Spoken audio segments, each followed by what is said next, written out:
your part-time job at the Texaco. Pull some cash from your stash, go to Mexico.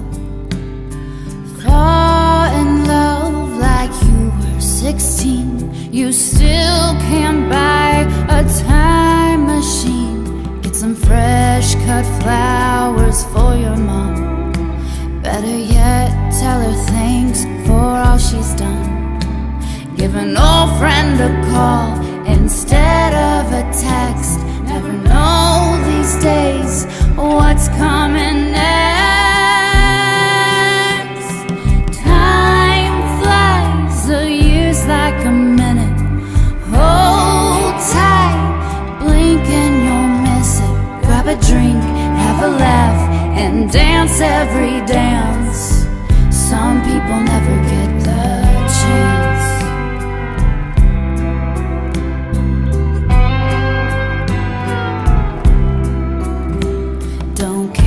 On the couch if you have a fight. If they're wrong, it's okay, try to make it right. Don't choke on I love you, say it out loud. It's okay to go there and be here right now. Time flies, a year's like a minute. Hold tight, blink and you'll miss it. Grab a drink, have a laugh, dance every dance. Some people never get the chance.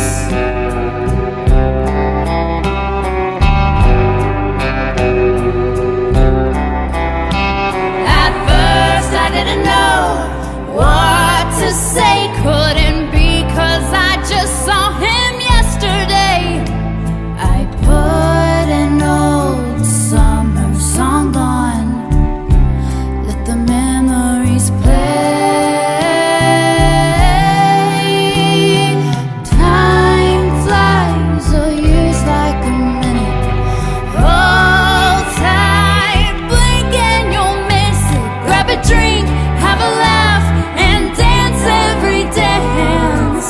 Some people never get the chance.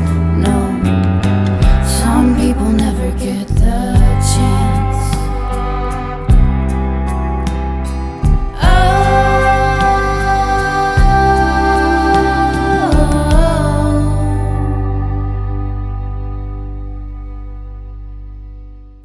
We have a special guest on our podcast this evening, Sarah Harralson. She's a singer-songwriter from Nashville, and she presents honest, bare-bone recordings that are authentic. Now, this was stated by the Music Connection magazine after hearing her debut, Finally Found, in 2014. So she's been around for a while. And her authenticity lies in her lyrics based on true stories, followed by melodies that would be stuck in your head for hours after hearing it. And I guarantee you, once you watch the Chance video, you're going to be writing signs and showing them to people. They may not know what the heck you're talking about, but Sarah Harralson fans do. Hi, Sarah. Pleased to meet you. Could you just give us a little bit of a background of who Sarah Harralson is and why did you want to be a singer-songwriter? Yeah, of course. First of all, thank you so much, Chris, for having me on the podcast. Glad to be here today. Yeah, I'm originally from Knoxville, Tennessee, and started music at a young age.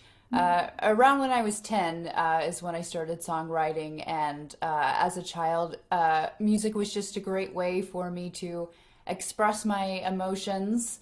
And then I got into piano when I was 14 and taught myself guitar in high school. And when I was graduating high school, I knew I wanted to pursue music somewhere. So I toured Belmont here in Nashville and decided to make the move after high school to attend Belmont for music. And I've been here ever since. So it's my 10th year this year here in Nashville. That's excellent. So was there any other type of career that you wanted to pursue, or was it just like you were born with a guitar in your hand? I was just always drawn to music, and songwriting, playing music, playing instruments just came so naturally to me.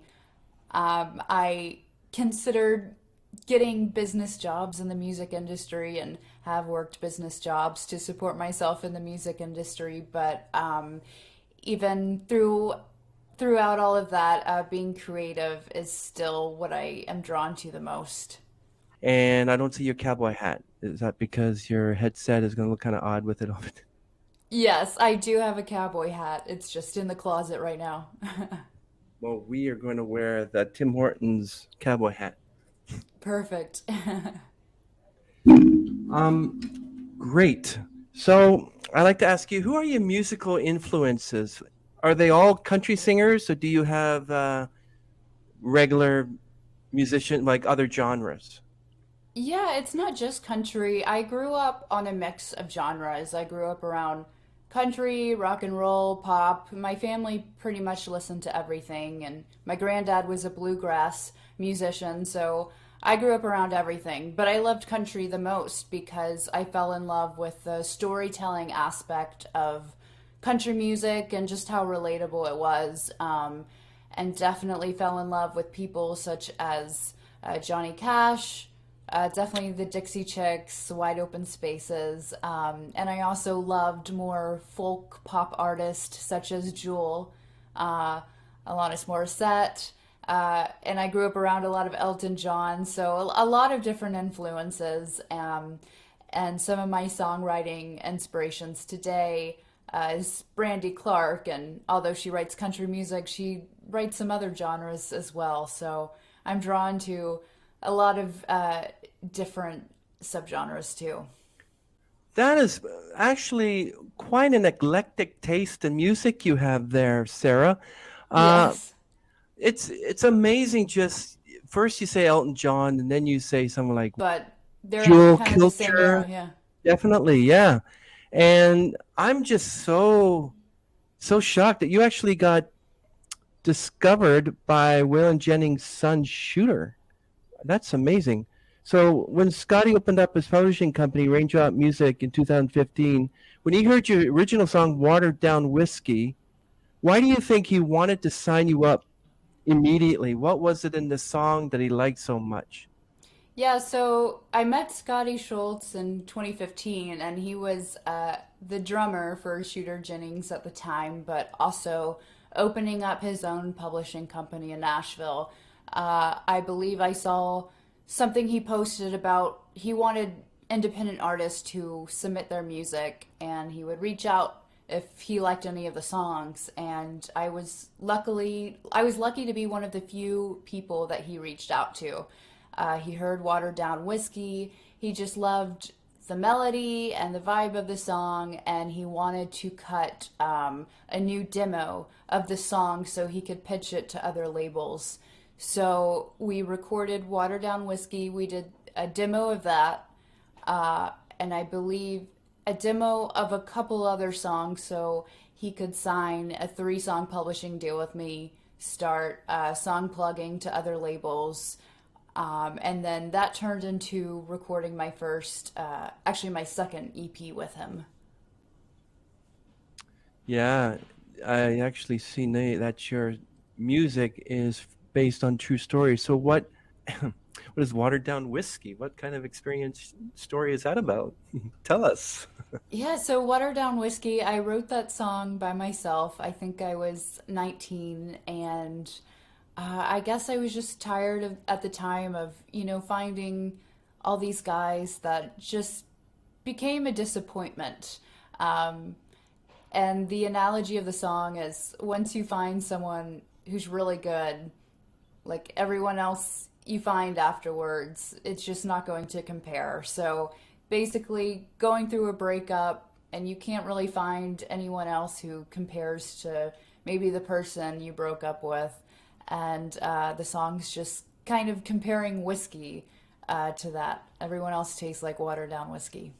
So what about the chants? Where did you come up with that Yeah, music video? so That's interesting. Yeah, so The Chance was on my most recent album, Whiskey History. I released that a couple of years ago now, and that song meant a lot to me because I had that idea in my pocket for quite a few years. I just had a line that said, "Some people never get the chance." I didn't know what to do with the line. And during COVID, I wrote that with a co-writer of mine, and we basically were just talking about how we're so grateful for what we do have, and how we should take advantage of what we can do in life and what dreams we can fulfill, because there are a lot of people out there who will never have the ability to fulfill theirs. So, take every chance you can get in life. And that's what the song is about. And so for the music video, I came up with this idea.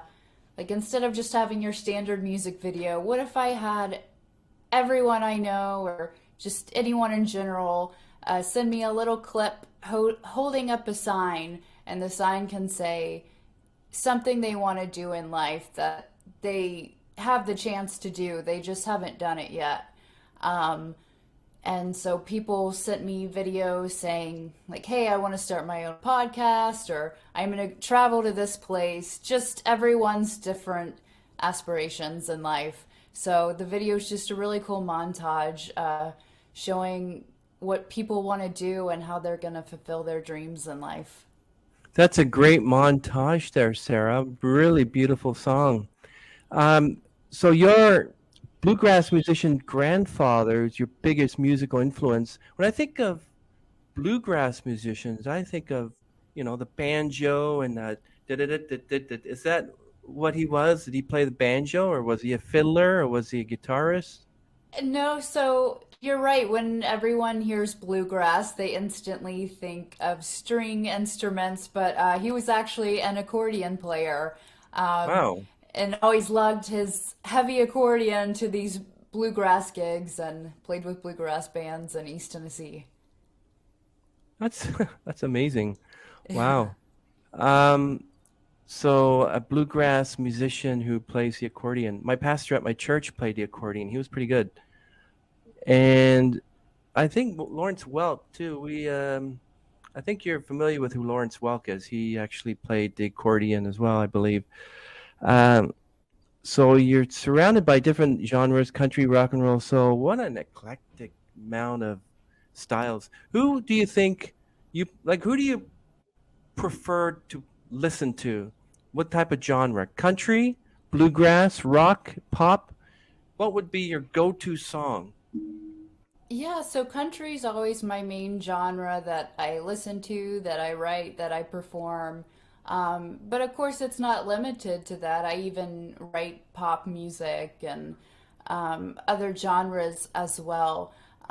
So even though country's my go-to, I'll still listen to pop radio and rock, and um, I definitely like a little bit of everything. But my go-to for country music has always been uh, like the Dixie Chicks. I really love Carly Pierce for modern day listening. And then one of my favorite country songs has always been The Dance by Garth Brooks. Excellent choice. Excellent choice. People already know that I'm a big Tim McGraw fan, and my favorite song is Live Like You Were Dying. That's my favorite Yeah. song. A beautiful song. And it has a story, too. It's about his dad found out that he was in his early 40s, and, he got an X-ray that told him that he was dying. So Hmm. um, it's an amazing song. So that actually has a story behind it, and it's from experience. I really appreciate your EP. Now, it says that the EP will help many people, and hopefully some will have their heart healed by your emotional lyrics. Has anybody ever told you or emailed you or mentioned to you or given you a note or held up a sign that says that song or the songs on that EP has literally healed them or helped them emotionally and spiritually maybe? Yeah, so that's definitely my mission as an artist and songwriter, is to create music that will help or heal someone in some way, whether it brings them joy, laughter, or just be able to relate to a situation that they're going through as well. And that was definitely the case when I released Watered Down Whiskey. Um, this woman told me that she had just finalized her divorce, was going through all of that, and she just could relate to watered down whiskey because dating after divorce was so difficult. So it was nice for her to be able to relate to the song at that time. That's amazing. Yeah, that's very inspirational. I like to ask, so you have country influence range from Dixie Chicks. I went to see the Dixie Chicks actually in concert. That's before they changed their name, but when they were actually Dixie Chicks. Right. And Yeah, me and too. we were sitting like 12 feet away from them because the person who got us the tickets actually I think was a manager or something of them. So I'm like, oh, and I'm pretty sure that if it happened today, I'd be saying, "Can you get the Dixie Chicks on the podcast?"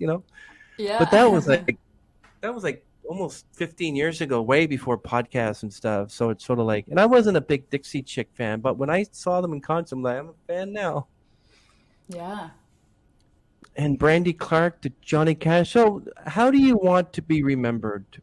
As Sarah Harralson, the country singer, Sarah Harralson, the singer-songwriter, the musician, Sarah Harrelson. I noticed that you got some cool guitars in the background. Are they like Gibsons or Taylors behind there, or? Yeah, so my main acoustic I play is a Takamine.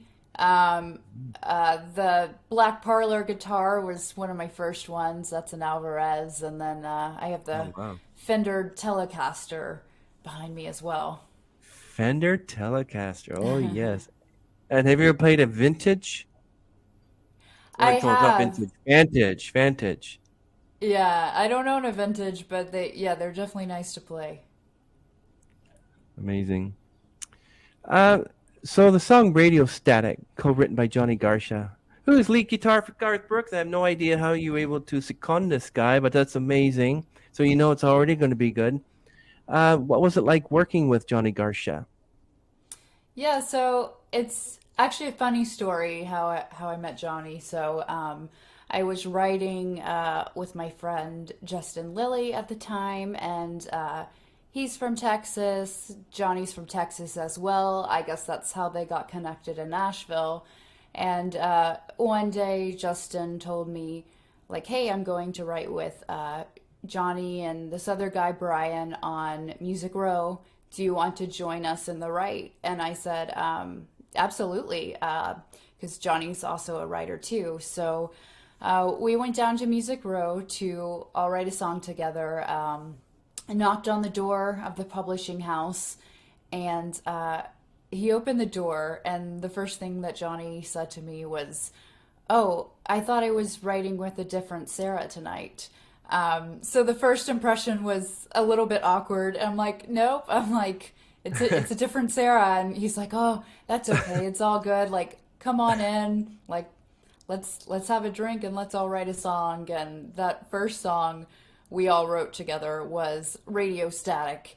And then so I didn't really hear from Johnny since writing that until a few months down the road when I was recording Radio Static with Scotty Schultz for my Watered Down Whiskey EP.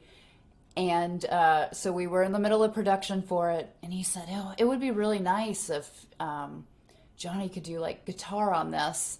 And I didn't have his number or anything, but I ran into him at BMI Wow. one night.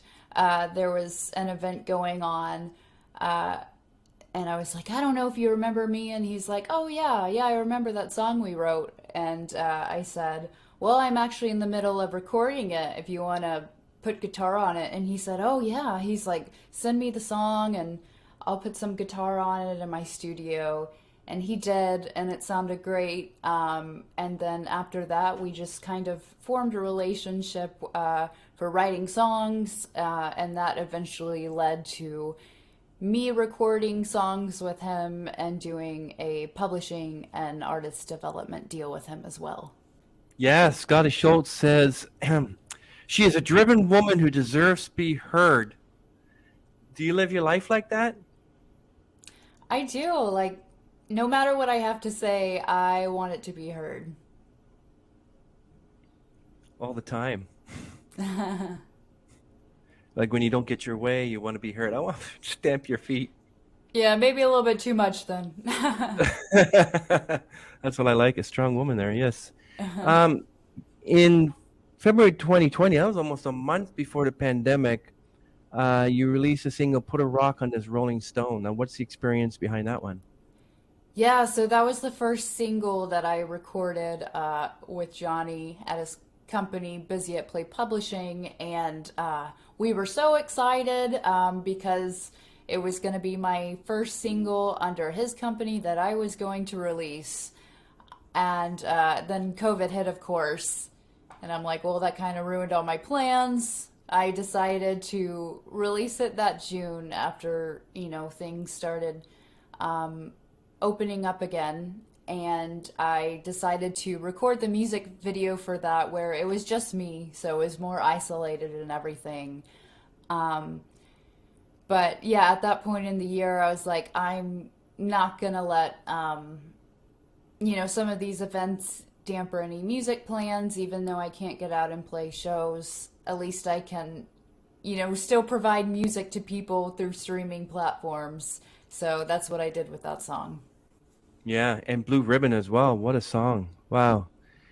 So, and in March 2022, we honored your mother's fight against like colorectal cancer.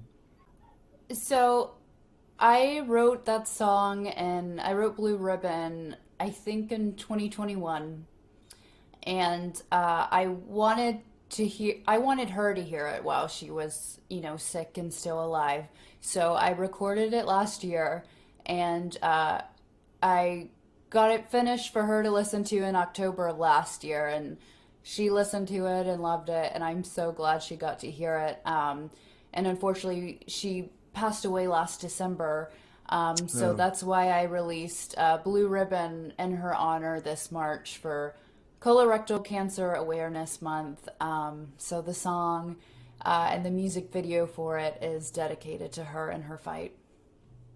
Well, we're definitely going to be playing Blue Ribbon in honor of your mother. Terribly, my condolences to you. I lost my mother almost 30 years ago from AML, amyomylocytic leukemia, Mm. and she only lasted 7 months and she was gone. And my dad died of lung and liver cancer, so I lost both my Oh, parents, and yeah. it's a terrible thing. But Father's Day is not the same. His birthday is March 17th. Christmas is not the same. I say, Happy Mother's Day to you and Happy Father's Day to you if you still have a father and mother. For me, I just go to the grave, but you never get over it. No, your mother's going to be with you in memories and in photos and in pictures, and we never forget our parents.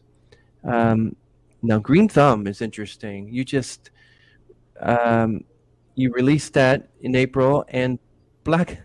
I just listened to Blackout Barbie. I'm like, wow, what a song! You're really quite a prolific songwriter, my Nashville friend. That's amazing.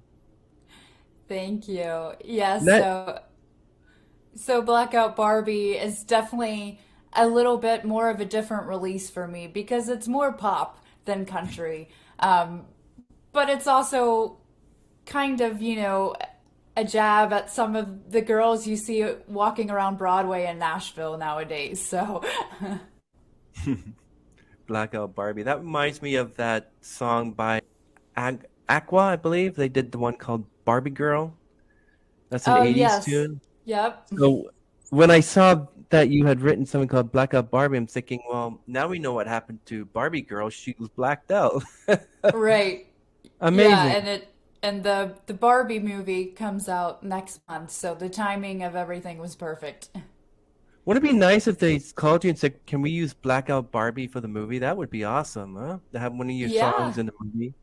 they That'd can be put it on great. the soundtrack if they want. That would be fine with me. Oh yeah, I mean, come on, your music is charted 26 times on iTunes and has nominations for the World Songwriting Awards, Josie Awards, and International Singer-Songwriters Association Awards. You're a powerhouse, girl. You're a power. That's amazing. So, what do you like to do besides songwriting? Like, it has nothing to do with music, nothing about songwriting or singing. What do you like to do in your spare time that's non-musical? Yeah, I always think it's important for musicians to focus on something that's not just always constantly music. And that Hmm. can be true for any creative or for anyone in a certain profession. Like, you can't spend all your time in your one area, or you're not going to be able to create. You're going to feel like you're forcing yourself to create. So I love to get outside, just to be outdoors, to hike, to run, to travel, and even just having the experiences of traveling fuels more ideas for me for music when I come back home. Yes, I see that you playing local shows in Nashville and when you're not out of town, but it also mentions that your credibility on stage includes opening for likes of Aaron Tippin, Bucky Covington, and our favorite Jason Aldean. Wow, Jason. Now who's Yeah, next? Uh, let's see, who's next? Who else are you going to be? Garth Brooks, maybe? Tim McGraw. We're going to see a duet with Tim McGraw and Sarah Harrelson one day. yeah, that would be the dream. Wow, that's I am down amazing. for that. Tell us more about Jason Aldean. What was that like to work with him? Yeah, so that was at the Country Stampede Festival in Kansas in 2019. So he was on the lineup for the main stage, and then I got to play the songwriting stage the same day. So that was a very fun festival to play. And then the ones opening for Aaron Tippin and Bucky Covington. Those were smaller festivals in Tennessee, not too far from Nashville, and those were great shows too. I always have a lot of fun playing festivals. Those always seem to be the most fun shows to me. Who would be your dream collaboration? If, I who liked do his you? collaboration with Dua Lipa. I liked that collaboration. But I like how it's a little bit unexpected and outside of the box too. Yeah. Well, I like your song "Slow Me Down." Now that's featured in a Google Ireland ad almost last year, um, and we can also hire you to write and record a song. So can you tell us how many people actually were on the roster for their song to appear in Google Ireland ad, or did they actually call you and say, "Sarah, can you write us a song"? Were there many who were vying for that, and then they chose your song? How did that work out? Yeah, so that was just kind of a surprise a few months ago. So I just found out basically through my royalty statement that Google Ireland had used my song Slow Me Down for one of their ads. I believe it was on YouTube. But it took me by surprise because Slow Me Down is one of my older songs. So it was just great to know that they found the song and wanted to use it for their company, for their ad. So that was a cool little surprise. And then I've had other companies, such as like an eye company in New York, hire me to write a jingle for them for LASIK surgery. So I've definitely have done a lot of random songwriting for companies before. That is quite amazing. Sarah, can you give us a little idea of your songwriting process? And I talk to other musicians, and some say, well, I write the lyrics first and then write the music, or I write the music first and then the lyrics. And others say I write both of them. And others say they walk outside, they look at the world, they see things like dogs, they see things like, blue sky, whatever, just the way the earth is, or the breeze that goes through their hair, or whatever they do, and they go, I have a song, and then they go home and they write that song. So what's your songwriting process like? Yeah, so I'd say my typical process is, especially when I'm co-writing, is I always have a running list of ideas on my phone, and usually my co-writers do too. So we'll throw out a couple ideas. Sometimes they're song titles. Usually it's easier for me if I say like, "Oh, this will be a cool song title," and then build the song from there. Um, and then after, we uh, are set on a song title to write to and find the hook, I am definitely a big melody person. So I like to start a melody or find a melody so that way I can start crafting the lyrics to fit that melody. And then as far as lyrics, I just kind of make a little song map of what I want the verses and the chorus to say. But it doesn't always have to go that way, especially if I'm writing with a pop artist or writing a specific song for maybe television or film. Sometimes we'll start with a track and then just kind of top line to it and come up with lyrics and the hook over the track and the existing melody. So it can be different depending on the songwriting session. But yeah, I'm a big idea and title person to start there. I've heard so many people tell me how they write songs, and that's a great creative way that you have there, Sarah, to create your songs. Um, so you're also a voiceover artist, and you were narrator of "You Belong with Me" on Pocket FM. So how did that come to be? Yeah, so especially during COVID when I wasn't able to get out and perform, I switched to doing a lot of vocal session work. People could hire me to do vocals on their demos or write a song for them. And I also got into voiceover acting. Mm. And apparently there's a huge need out there for people to do voiceovers on their podcast. Usually just narrating stories that they've written. So I was hired to be the voice of this one show that was very popular in India, and so popular that I got to be the voice of it for a couple of years. So that Wow. was just a great thing to do to get experience and also support myself during COVID as well. So tell me about what it was like to work with whippoorwill, which is a bird actually. If you know what the whippoorwill bird does, it's an annoying bird because all it does is you hear whippoorwill, whippoorwill. So Yeah. what was it like working with him? Yeah, so the person behind the name Whippoorwill is this woman named Suzanne, and she's from Sweden, actually. And I met her probably almost 10 years ago, 8 to 10 years ago, when she was here in Nashville, and I wrote the song Tennessee with her, and she put it on her EP, and it got some radio airplay for country stations in Sweden. Yeah, that's amazing. You actually win all these awards and Thirsty by Natalia Soul and It'll Be All Right by Rob Murphy.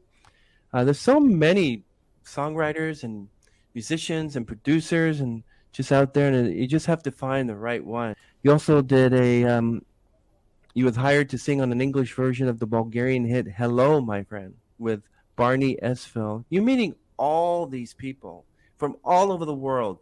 Sarah, you got to get your name out there. People want to remember who Sarah Harrelson is. People go to India, they watch your show, and say, "Hey, does that sounds like Sarah Harrelson?" Right. And or Sweden. I mean, like you got to get your name out there. So I know that you're a big believer that music heals and aims to present your music in a way that's relatable for others, which you already talked about, and can heal any open wounds. I know that you're still going through your mom's passing. How are you dealing with that? Give the audience a little idea of how you're dealing with the death of your mom, knowing that her birthdays, Christmas. How do you deal with that? Because in the first 4 years, it was really hard for me. How did you deal with it, or how are you dealing with it? Yeah, it's definitely been difficult. Like, even though we knew it was coming because she was sick, it's still difficult even though you are expecting it.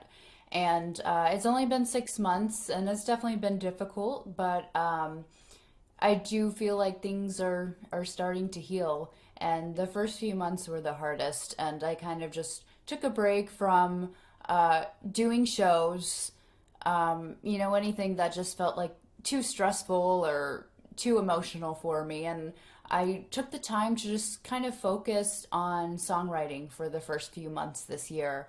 And, even writing music about my experience of losing my mom and how I felt about that. And just being able to write songs about that was definitely very healing too.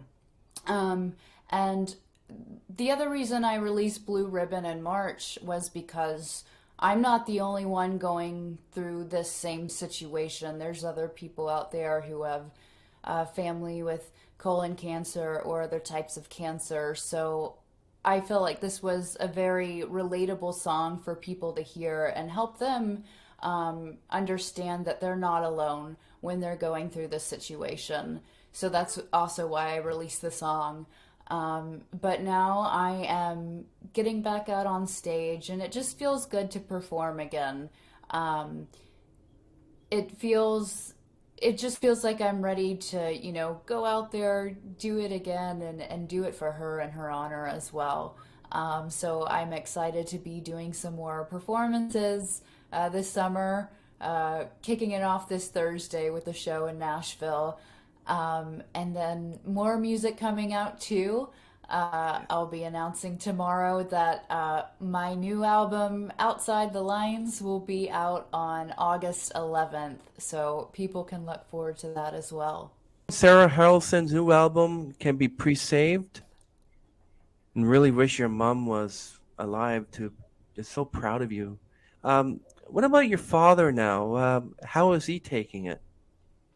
So my parents separated at a very young age, but luckily I've had him to talk with about this whole situation and during this time. So I'm very grateful for that.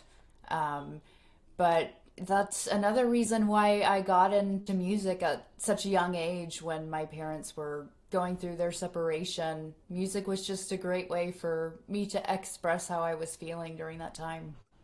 And when you think of it, if your parents never separated and they were together even today and your mother was still around, do you think you would have gotten into music? I think so. Yeah, even if, certain events in my life didn't happen, I was still around so much music in my life, and uh, I feel like music just kind of ran in the family too. So I think I would have. Yeah.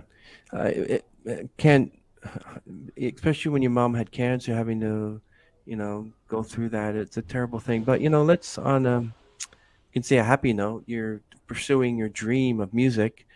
Um, so when you perform, do you have any pre-show rituals? What do? You go like la la la la la la, and you do the jumping jacks? How do you prepare for a show? Usually I like to do just kind of like a calm ritual, like just take a few deep breaths because, my anxiety can just kind of work itself up if I get too like hyperactive. So just like Hmm. take a few deep breaths and sometimes even just a shot of whiskey to loosen me up and also loosen up my vocal cords before I go on stage. If no one known about that, I would have had a shot glass and Jack Daniels here. Share a glass together. But I'm wearing in homage to country singers like you from Nashville. Yeah, I think it's more of a maybe more of a tourist thing. Yeah. You'll see people downtown with the cowboy hats and boots. But you'll see a lot of musicians wearing cowboy hats again, especially since country is starting to go back to its roots for modern country. Sarah, what was the most difficult song for you to write? Was it Blue Ribbon or was it the Whiskey song?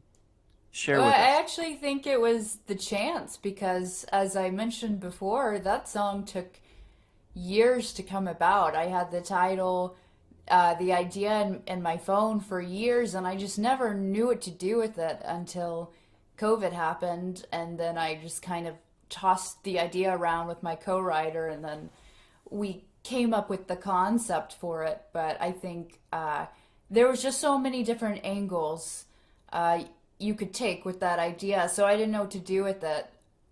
So I'd probably say that's the most difficult since it uh, just took so much time to come to fruition. So, what is your favorite favorite song from your current album? Your personal favorite? Is it Blackout Barbie? Yeah, so I think my favorite one, well, my favorite one's definitely Blue Ribbon because that means the most because it's Hmm. about my mom. Hmm. Um, and I'm really excited for people to hear an unreleased song off of it called Red Handed. Mm. I've played it out a few times in public, and people seem to really like that one. And it's definitely a favorite of mine, so I think people will like that one. Oh yeah, I love all your music. I don't think there's one song I don't like. I'm like, wow, she's great, awesome. So if someone wants to get into the music business, they may want to be a country singer. They just may be traveling from abroad where they don't even like country music, but they basically want to get to be a musician. What is the one word of advice that you will give an aspiring country singer? Go. Yeah, I think it's especially difficult now with social media and everything compared to 10 years ago when I was starting in Nashville, and it's so saturated with musicians here. So for people that are moving into town, especially if they're young and they're just like, they know they want to do music, but they're not really sure who they are yet. Hmm. It's gonna be so easy to get intimidated by other artists and songwriters here in town. And the best piece of advice I received was to not compare myself to others. Uh, because in the beginning, every time I thought I wanted to quit or I wouldn't cut it as an artist, I was too busy comparing myself to others in town. And in reality, I just needed to figure out who I was as an artist and what my mission was. And that's not going to be the same as everyone else. And you don't want it to be the same. Uh, People want you to be, a little different from Carrie Underwood or Tim McGraw. They don't want you to be a cookie cutter of someone. So just find out what your mission is and who you are, and then after you get some experience under your belt, you're gonna find those songs that kind of uh, craft you into the kind of artist that you should be. I totally agree with you, Sarah, that you don't want to be a cookie cutter. You want to be you want to have the uniqueness of your voice. You want to be Sarah Harrelson. You want people to hear that unique voice of yours is Sarah Harrelson, So, and I know you mentioned that you felt at some point you wanted to quit music altogether. How close were you to the point that you just wanted to take your guitar and just throw it? How close Why? were you? Like, I mean, I've been there so many times where, I just want to throw out the guitar because the music industry in general can be so frustrating. And you're constantly going through the cycle of ups and downs with feelings about music. But at that time, I was a few years into Nashville. I was still going through college. And I didn't know who I was as an artist. I thought, well, I'm probably better at songwriting, and just kept saying, well, I'm not a soprano like some other singers, so why am I even doing this? And it was kind of at that point when I was working with Johnny, he said, if anyone says you're not cut out to be an artist, like they're lying, and hmm. like don't ever let anyone tell you not to be an artist because that's what you need to do. And that's where I'm like, okay, maybe I should start listening to certain people around me and my biggest supporters instead of the thoughts in my head and the people that have said no to me. And there's always going to be a million no's and people who don't like that unique thing about you. So at the end of the day, when I'm going through those frustrations, I just remind myself that I like my uniqueness. I like what I do, and I just love being able to put music out in the world to share with people. And that's what I want to continue to do. Yes, don't listen to people that probably don't have any musical inclination. Many of them probably have, heard of the medical term amusia. That's tone deafness. That's a medical term for tone deafness. People who can't sing in tune, whatever. They're jealous because of how good you sing and how great a prolific songwriter you are. and they're jealous of you. So don't listen to them. I'm your biggest supporter. I'll support you. Just if you get any of these awful text messages, whatever, I'll respond to them and tell them off. No, I'm sure you can do that. So you have a playlist. Like when you go perform, you have a playlist. What's your first song and your last song? And you play any covers just to end the night and do like a drop the mic moment where you walk away? Yeah, so some of my longer shows, I'll play a mix of originals and covers. I'm doing a show tomorrow where I'm gonna throw in one cover. It's Handle on You by Parker McCollum. It's a current song on the radio that I just love right now, so I'm gonna throw that one in there. But besides country, I also like throwing in some pop and classic rock covers too. Lately, I've been playing Hurt So Good, John Mellencamp, uh, Wow. even like When Doves Cry, Prince, and just throwing some fun Wow, ones in there Prince. that, yeah, Ouch. that Any people Michael can sing Jackson at along all? to. I've done Beat It before, so Oh, yeah, I've wow. thrown in some Michael Jackson before. Um, and then Saturday, I actually have a gig where I'm playing 80s cover songs. So I'm definitely down to play music of all genres at my shows. Do you stream these shows to Facebook so we can watch them?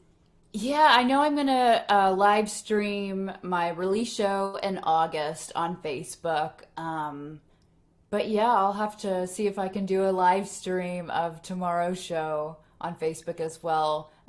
So that way anyone who's not in Nashville can watch. Uh, what about creative blocks? If you're writing, it's like I know Blue Ribbon came like, but what about when you just can't get that last line in? You just can't, like, how do you deal with it? Yeah, I personally think it's easier to reach writer's block when I'm co-writing a song, because if, multiple minds are working on this one song for a few hours and then we just kind of get stuck. Sometimes it's a great idea just to, stop for the day and then come back to it another day when we have time to marinate over the song and just kind of think about it and have fresh minds going back on the song, because nothing's worse than a few people just kind of sitting around because they don't know how to finish the song or what direction to go into. So yeah, I'm definitely all about stepping away, going to take a walk and then come back, or just waiting a few days and then come back. And then I've done that with some of my own songs that I've written by myself before too. Like I'll just come back to this, or maybe I change something in the recording process that makes more sense down the road. Do you have an unfinished symphony somewhere? Like a song that you just haven't completed yet? Oh, I always have half completed songs that I need to finish, and especially when I'm co-writing with people, I'll dig through some of those ideas and say, "Hey, I have this one I started on, but I need another brain to help me finish this one." How do you know what songs go on what album? So, And where does the title of the album come from? From one of the songs list lyrics? yes, yeah, so pretty much all of my releases so far have been titled after a song on the album.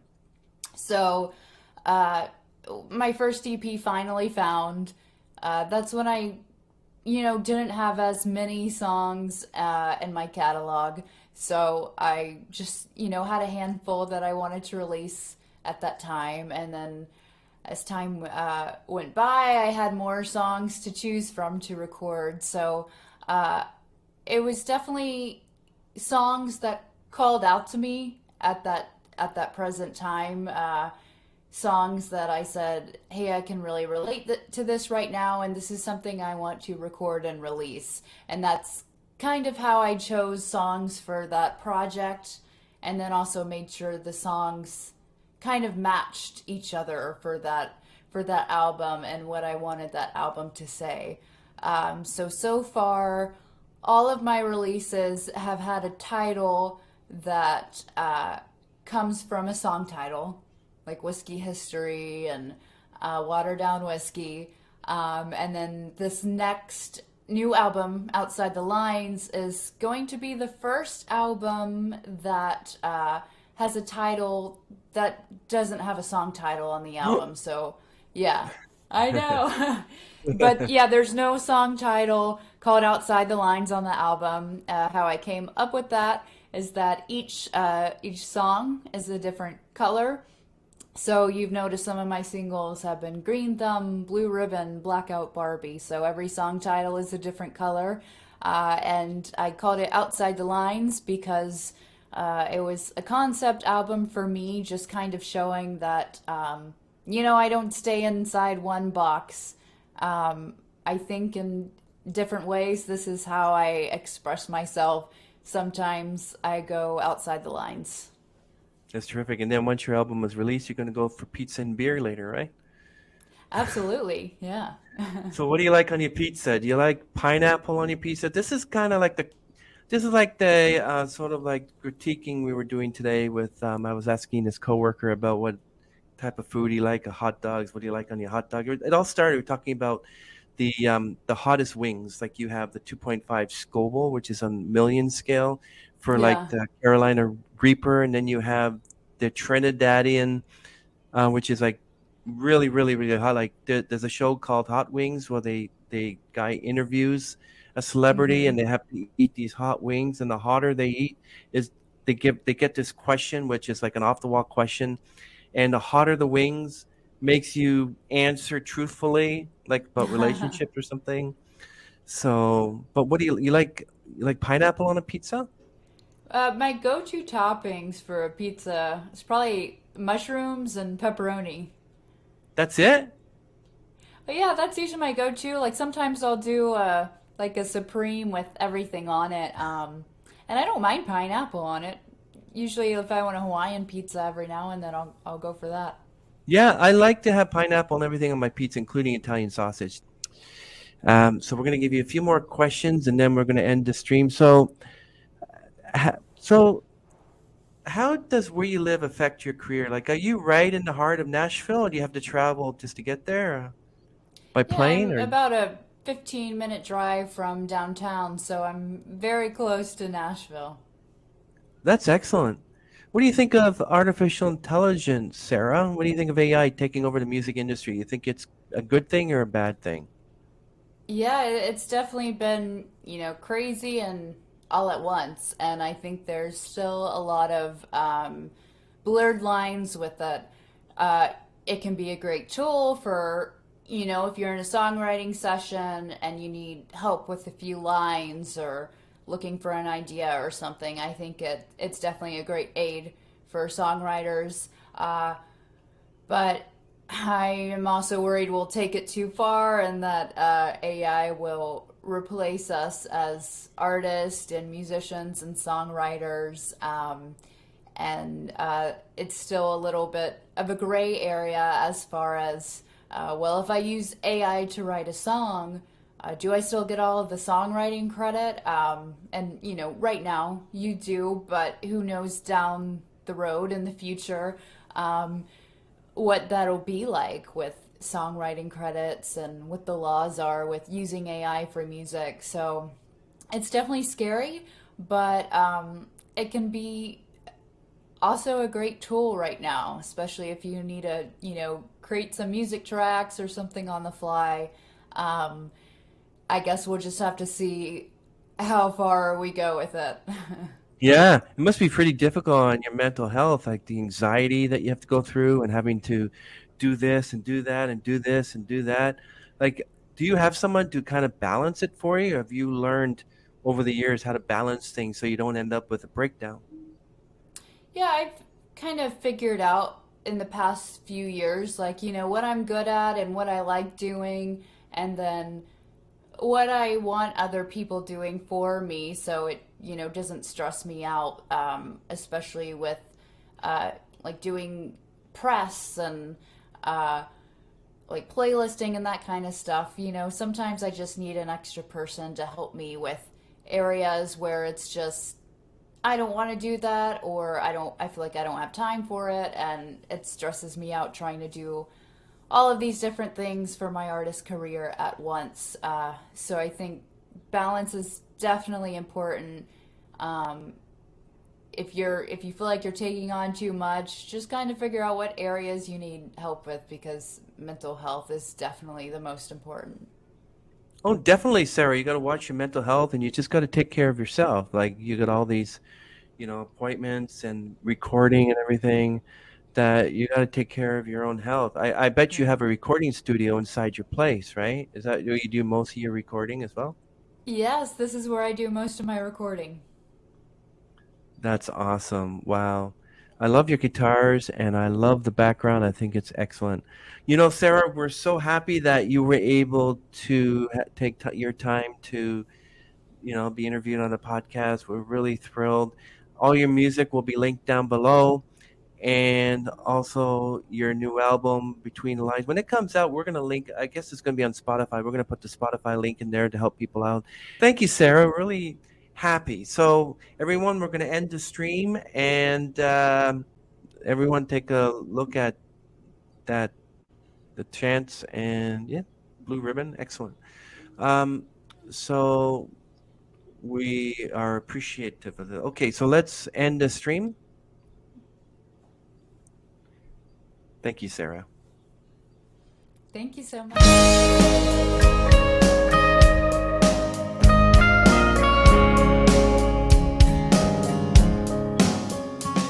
I never thought she'd get it, not twice and not once. A cancer whose awareness falls on my birthday month.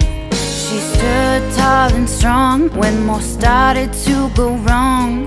It makes me so proud from where she started to right now. It represents her pain, it represents her strength, it represents the ones who fight the hard fight every day.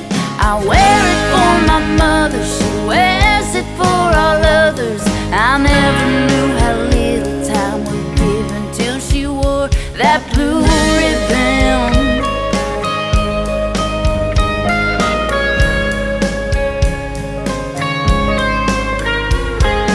Love, hope, and a cure is what it was made for. It's a sign of being honest, it's a symbol of support. I wish no one had to wear it, I wish it didn't exist. She's one more example of what we have to fix. It represents her pain, it represents her strength, it represents the ones who fight the hard fight every day. I wear it for my mother, she wears it for all others. I never knew how little time would give until she wore that blue ribbon. That blue ribbon. One way or another, she will take that ribbon off. But when that day comes, I'll always carry on. It represents her pain, it represents her strength, it represents the ones who fight the hard fight every day. I wear it for my mother, she wears it for all others. I never knew how little time we're given, and now I know how little time we're given. When she wears that blue ribbon, when she wears that blue